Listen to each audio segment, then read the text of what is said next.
El videojuego Battlefield 1, publicado en 2016, nos arrastra a la Primera Guerra Mundial.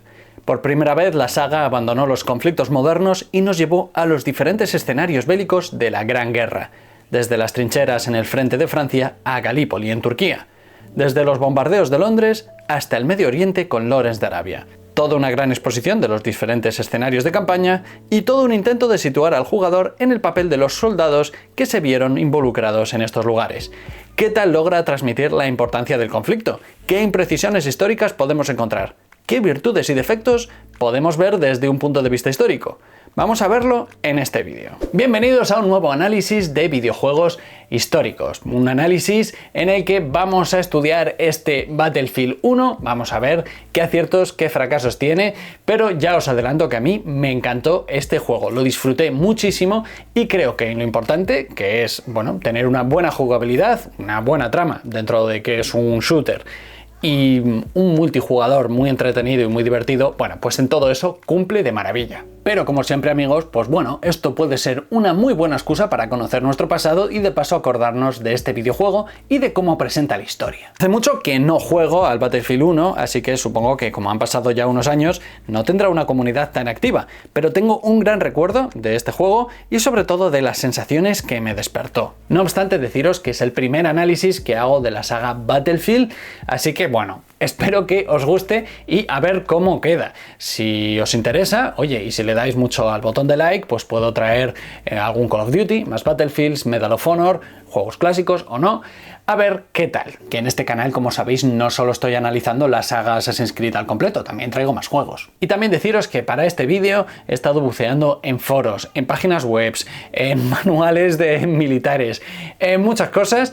Y al final he llegado a la conclusión de que no quiero hacer un enfoque muy preciso y muy técnico centrándome solo en las incoherencias históricas del armamento. Me explico. He acabado con una lista enorme de imprecisiones en cuanto a uniformes, material, vehículos, armas y honestamente es que no quiero orientar el vídeo por ahí. Imaginad que os hago una lista de más de 200 ejemplos diciendo cosas como la MP-18 Bergam no tenía soporte para bayoneta. Siguiente fallo. ¿Por qué lleva guantes el personaje que manejamos si los únicos que llevan guantes son los que manejan alambre de púas o los granaderos? Creo que acabaría aburriendo porque es un contenido demasiado técnico y largo, que está bien para quien le guste, pero creo que aquí nos gustan ser más amplios. Hablar de si representa bien la guerra de trincheras, la vida dentro de los primeros tanques, las campañas militares, el trauma de participar en una guerra, o esas unidades formadas solo por afroamericanos, o, bueno, si nos despierta las sensaciones de ser lo más parecido que nos podría ofrecer un videojuego a lo que sería luchar en la Primera Guerra Mundial. Lo voy a enfocar por ahí, así que espero que os guste. Pero antes de empezar, ya que estamos hablando de la Primera Guerra Mundial, tengo que deciros que acabo de publicar mi nueva novela, La Muerte Escarlata. Tras casi 5 años ya por fin publico mi segunda novela. Está ambientada en la Primera Guerra Mundial y mezcla aventuras y viajes en el tiempo, en el que un joven de nuestra época tiene que resolver un misterio en las trincheras de la Primera Guerra Mundial. Disponible desde el 11 de noviembre en Amazon.es y .com, tanto en físico como en digital. Si os interesa, recientemente he dedicado un vídeo a este lanzamiento literario, así que os enlazo el vídeo por aquí. Pero deciros que si te gusta la historia, la Primera Guerra Mundial o directamente mi canal, no puedo más que recomendarte mi novela. Si te gustó la primera, La calle de las mentiras, esta es un paso más allá, no es la Segunda Guerra Mundial sino la primera, pero es más madura, más redonda y con algún guiño a nuestro pasado. Podéis haceros ya con ella.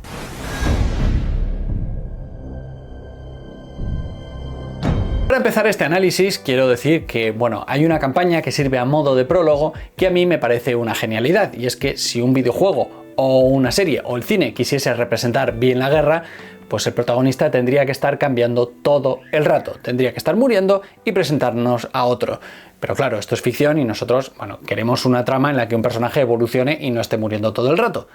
Hasta que llegas a Battlefield 1. En el vídeo que hice sobre si los videojuegos representan bien la guerra o no, comentaba que sabiendo que podemos cargar partida y que sabiendo que nos vamos a enfrentar a una trama de ficción con un desarrollo de personajes, sabemos que nunca vamos a sentir el mismo miedo que un soldado.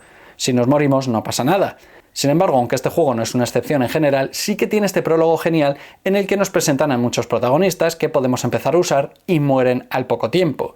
como les pasó a tantos soldados nada más pisar el campo de batalla. Y no sabemos cuándo nos vamos a quedar con el protagonista definitivo porque no paran de morir. Y me pareció un recurso narrativo genial que compensa muy bien esa sensación de invulnerabilidad que tiene un jugador cuando se enfrenta a un título bélico. Luego, como siempre, te pinchas con una jeringa y te has curado todos los puntos de vida mágicamente y aunque te hayan disparado 4 veces, puedes seguir adelante. O el caso de este tanque que, bueno, recibe un impacto y explota al completo porque esta escena pues la ha dirigido Michael Bay, supongo. Pero bueno, el principio de verdad a mí me gustó mucho. Alexander Grondal, productor senior de DICE, los desarrolladores del juego, comentó en una entrevista: sería un poco pretencioso por nuestra parte afirmar que de algún modo haremos la Primera Guerra Mundial divertida. Es una época interesante y no estamos intentando crear un documental sobre esa época, estamos intentando hacer un juego que, por supuesto, ante todo debe ser divertido y nos tomaremos algunas libertades creativas siempre que podamos. Así que bueno, logran un buen equilibrio entre jugabilidad e historia y si te fijas ponen las fechas de nacimiento y muerte de los soldados que manejamos y son gente muy joven en general, lo que hace que esto incluso sea más duro. Así que me parece que el enfoque del juego es muy bueno y vamos un poco campaña por campaña viendo esas imprecisiones o esas cosas que están bien.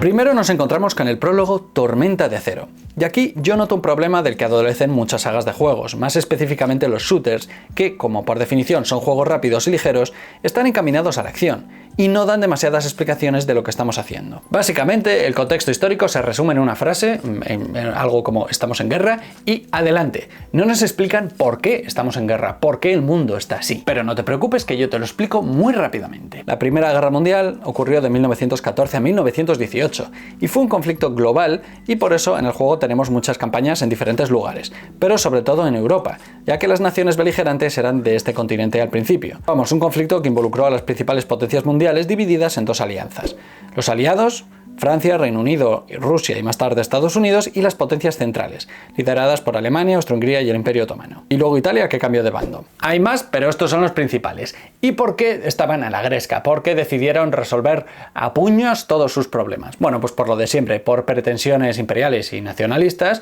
por motivos también económicos y políticos, y por una escalada armamentística en un complejo juego de alianzas que acabaría por estallar en algún momento. Y estalló efectivamente tras el asesinato del archiduque Francisco Fernando de Austria en 1914. El conflicto se caracteriza por la guerra de trincheras que vemos al principio del juego en esta campaña, pero también hubo otros escenarios y nuevas tecnologías militares, como tanques, aviones, armas químicas, que resultó en una devastación masiva y 24 millones de jugadores eliminados. La guerra terminó en 1918 con la derrota de las potencias centrales y la firma del Tratado de Versalles en 1919, que impuso duras sanciones a Alemania. Y el conflicto cambió radicalmente el mapa político de Europa y sentó las bases para la Segunda Guerra Mundial. De este conflicto es posiblemente lo más recordado esa guerra de trincheras que os mencionaba, y es donde más soldados murieron, donde hubo más carga dramática en el sentido de que, bueno, desmoralizó completamente a los soldados y a los ciudadanos de las naciones implicadas. Pero hubo más enfrentamientos aquí y allá y está muy bien que el juego también te los aborde. El comienzo de Tormenta de Acero es interesante por dos motivos. En primer lugar, ¿por qué leches había estadounidenses luchando en Europa? La respuesta está en que Alemania y sus aliados habían mantenido dos frentes, el oriental contra los rusos y el occidental. Pero Rusia estaba cobrando de lo lindo y la situación interna era un desastre, y se veía que la cosa acabaría mal y con Rusia fuera del tablero.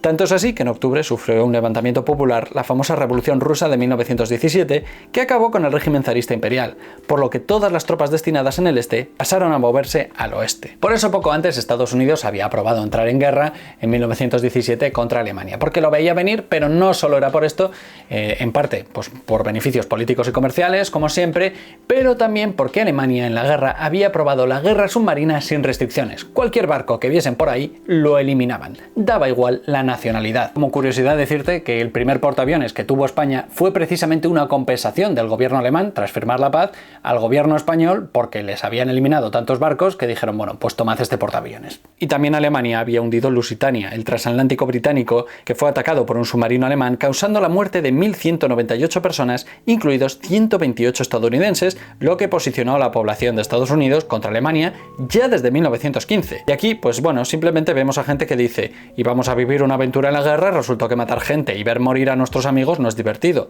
Pues vaya, ya lo suponía, pero ¿por qué estamos en guerra? ¿Por la libertad? ¿Por la patria? ¿Porque nos han prometido vales de descuento en el mercado del barrio? Y sí, también vemos a un afroamericano luchando en la Primera Guerra Mundial, pero tampoco nos dicen por qué, y esta es quizás una de las historias más interesantes de la Primera Guerra Mundial. Nos presentan a los Harlem Hellfighters, el conocido Regimiento 369, que estaba formado principalmente por soldados afroamericanos y de Puerto Rico, a los que no se les permitía luchar junto con los soldados estadounidenses. Estamos a principios del siglo XX y recordemos que las leyes raciales en Estados Unidos siguieron hasta mediados de siglo. Y recordemos también que en las fechas en las que estamos era poco antes de que el Ku Klux Klan tuviese unos 5 millones de afiliados. Así que sí, ir a otro lado del mundo a luchar, a matar y a morir por Estados Unidos, muy bien.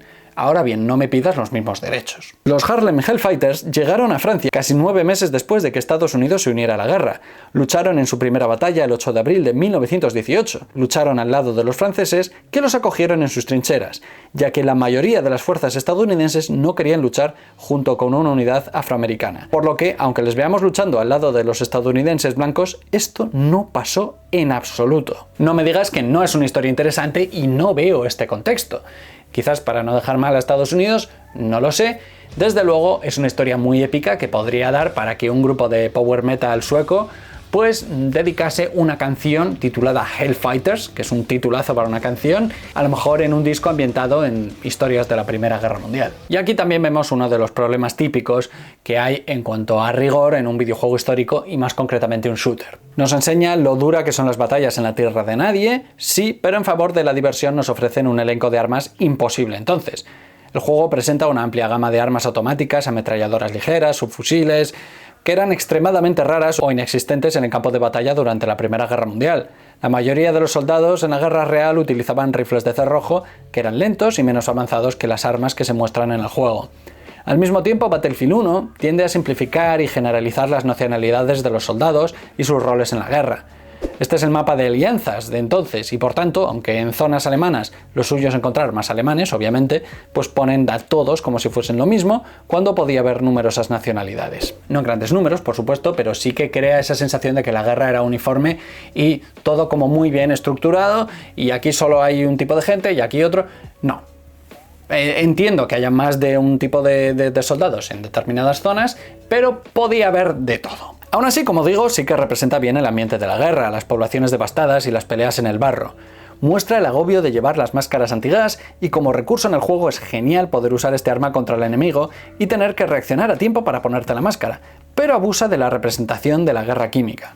En primer lugar, porque no se usaba a lo loco ahí en medio del campo de batalla, sino que lo suyo era usarla contra el enemigo. Por otra parte, también no se usaba tanto, de una manera tan habitual como vemos en el videojuego, y además había que tener en cuenta las condiciones climáticas para usarlo. Tenía que haber humedad, porque el gas en ambiente seco se evapora más rápido, así como en las temperaturas altas. No tenía que llover porque eso reducía su eficacia, y sobre todo el viento tenía que ser favorable, porque obviamente no tiene sentido lanzarlo y que te venga en contra y asfixiar a tus tropas. Y sí, en el juego queda espectacular verlo, es una mecánica muy divertida, pero no era tan así. Y también recordar que la guerra de trincheras era lenta, estática y consumía a los soldados durante meses. Esto es un videojuego, tiene que ser ligero, tiene que ser rápido y dinámico. Pero no creamos que la guerra de trincheras era así, porque el juego, como juego de acción que es, da preferencia a la velocidad, en vez de estar meses en una situación completamente de estrés que te puede traumatizar para el resto de tu vida. La misión a través del barro y la sangre sigue a un equipo de tanquistas británicos que deben conducir su vehículo, un Mark V, a través del campo de batalla devastado, enfrentándose a la resistencia alemana y a las condiciones extremas del conflicto. Está genial porque representa el agobio de luchar dentro de un tanque.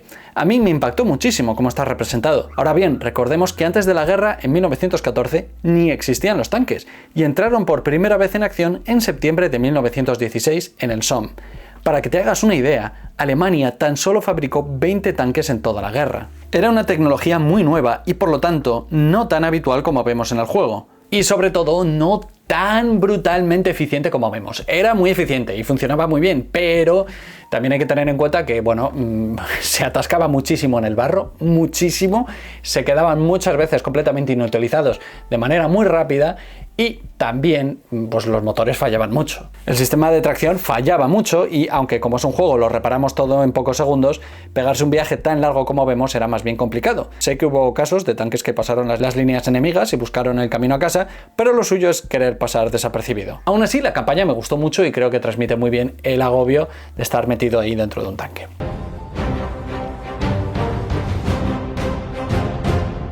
Amigos de Altos Vuelos es genial porque nos enseña una realidad no tan conocida de esta guerra. El jugador asume el rol de un piloto de combate británico que tiene enfrentamientos aéreos y misiones de bombardeo, experimentando la guerra desde el cielo. Pero de nuevo, las fuerzas aéreas eran algo muy nuevo.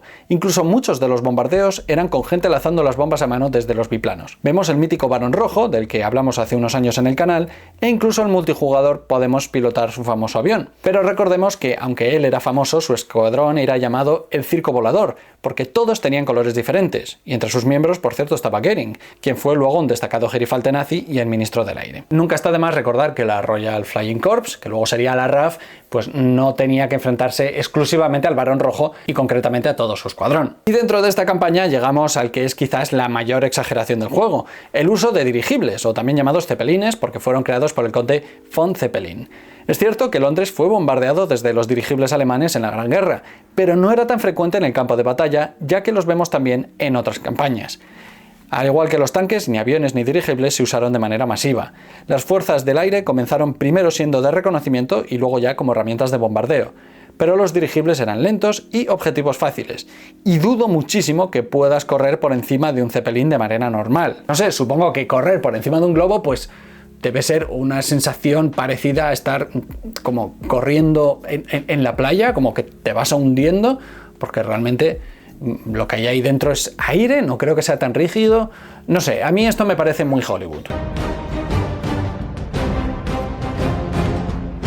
En la campaña Avanti Savoia, llamada así en honor al grito italiano Adelante Savoia, vemos los Alpes italianos, más concretamente las espectaculares Dolomitas, que los desarrolladores, sabiamente, han decidido poner en un solo mapa todos los lugares emblemáticos de estas montañas, como el Monte Grappa, logrando un paisaje bellísimo.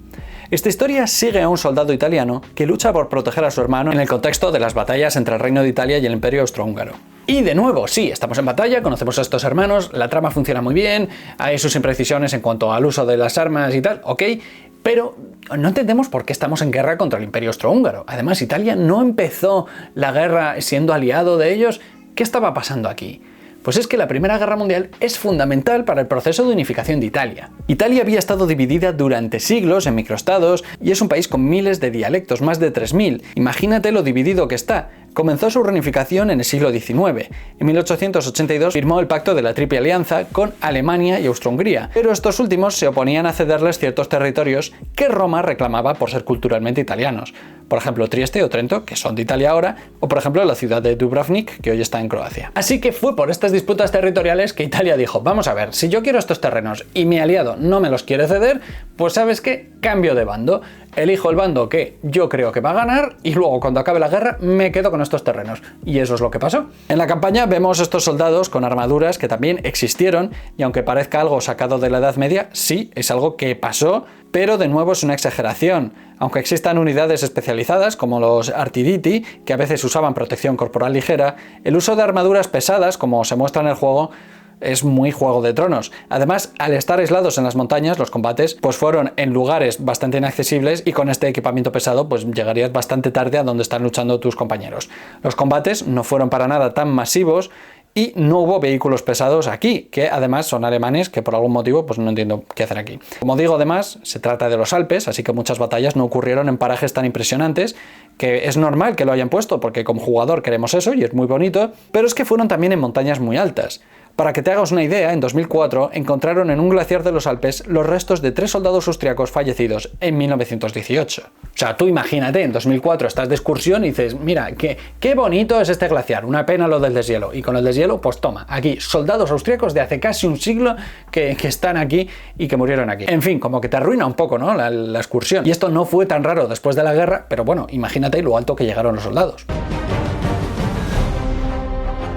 El mensajero nos lleva a la fallida invasión aliada de Galípoli. También hemos hablado en el canal de esto, pero resumiendo, la idea era descabezar el Imperio Otomano, que se había unido a la Triple Alianza, en parte también por sus disputas territoriales con Rusia. Si el desembarco iba bien, podían llegar a Estambul y eliminar a su enemigo. Si iba mal, sería un desastre en el que morirían miles de personas inútilmente y las operaciones de desembarco masivas tendrían tanta mala reputación que apenas se intentarían hasta el desembarco de Normandía en la Segunda Guerra Mundial. Y pasó lo segundo, siendo además Churchill primer lord del almirantazgo, el cargo más alto de la Marina Británica, lo que fue un error con el que cargó el resto de su vida. Pero bueno, no lograron aliviar la presión en el frente occidental ni desbloquear el estrecho de los Dardanelos. Sin embargo, existe la creencia de que aquí solo participaron las fuerzas de Anzac, es decir, la armada de Australia y Nueva Zelanda combinadas, pero no. Se trataba de todos los países de la Commonwealth y sus aliados. O sea, sé que hubo canadienses luchando en la Primera Guerra Mundial, pero bueno, también gente de Malta y sí, también gente de Nueva Zelanda o Australia. Es cierto que lucharon ahí y se mantienen cementerios neozelandeses y australianos en la región de Galípoli, y para estos países es un drama nacional haber perdido a miles de hombres en un lugar tan lejano. Pero a ver, de los 110.000 soldados que murieron aquí, la mitad eran de un bando y la mitad de otro. Ok, pero es que de esa mitad no todos eran australianos o de Nueva Zelanda, eran los menos. Las bajas de estos países no suman ni 12.000 personas entre los dos, que es mucho, pero los franceses perdieron en esta operación un número similar y ni se les ve. Tan solo se les menciona en una frase, pero es que los británicos perdieron 31.000 personas, o sea, un tercio de las bajas eran británicos o irlandeses, que entonces era parte de la Unión. Y yo entiendo que, bueno, hayan puesto a los australianos para darle variedad a la historia, eso está genial, pero creo que les da una carga que no es. De hecho, en concreto, la batalla, el desembarco que nos muestra, pues creo que lo hicieron los irlandeses. Así que, aunque lo entiendo desde el punto de vista de crear un juego variado y un juego divertido, nos crea esa sensación de que, oye, aquí los que hicieron todo fueron los australianos o los neozelandeses. Y puestos a dar variedad, pues mira, hubo hasta 1.000 soldados aborígenes australianos luchando en el ejército de Australia, participando 70 de ellos en la batalla de Galípoli y muriendo en acción 13. O pone al famoso francotirador australiano Billy Singh, cuyo padre era chino. Oficialmente era el mejor francotirador de Galípoli, con alrededor de 150 muertes confirmadas y se estima que realmente pudieron ser 200 o incluso 300. Aparentemente tuvo un duelo de francotiradores con un francotirador turco llamado Abdul el Terrible. ¿Quieres mostrarnos variedad y a su vez los traumas de la guerra? Bueno, pues ponnos a este señor, ¿no? Que es un personaje bastante icónico de esta batalla en particular y que luego además quedó traumatizado de por vida y vivió en la pobreza y además murió solo y alcohólico. Pues toma drama. Y tampoco me convence que el desembarco es una especie de tributo al salvar al soldado Ryan, cuando las fortificaciones otomanas no eran para nada así, sino galerías alejadas, porque Galípoli está lleno de barrancos en todos lados, que ya son difíciles de superar de por sí. Y esto sí que me parece un fallo grave. Los soldados británicos salen con el famoso casco de metal, el conocido como Brodie. Y es que, como digo, la guerra empezó siendo de una forma y acabó siendo algo totalmente diferente. Cascos de metal no existían al principio del conflicto, los incorporó Alemania a su ejército y para 1916 ya sí que era habitual en todos los campos de batalla de todos los ejércitos. Por ejemplo, los primeros en usar la guerra química fueron los alemanes y tenían máscaras antigas. Los aliados al principio no tenían nada de eso y cuando había gas la recomendación era ponerse trapos húmedos en la cara para poder respirar y si no tenías nada con lo que humidificar el trapo, tenías que orinar en él. ¿Puede haber una muerte más miserable? Esto es un ejemplo más de que la Primera Guerra Mundial empezó sin apenas tecnología o la tecnología que nosotros conocemos y acabó siendo algo más parecido a la Segunda Guerra Mundial. Y esos cascos, por ejemplo, pues no estaban ahí. La guerra, del principio al final, fue completamente diferente. Y creo que este juego pues sí que nos hace ver que fue algo como muy parecido a lo largo de los 4 años. Y no, cambió muchísimo. Me gusta que use un mensajero a caballo, que eso sí se usaba, y le da una perspectiva diferente al juego, aunque no entiendo por qué lleva capa. ¿Esto es algo habitual en Australia, llevar capa? No sé, es un poncho a lo mejor, pero es que yo no he estado ahí, pero no me suena que vistan así, no sé, es raro.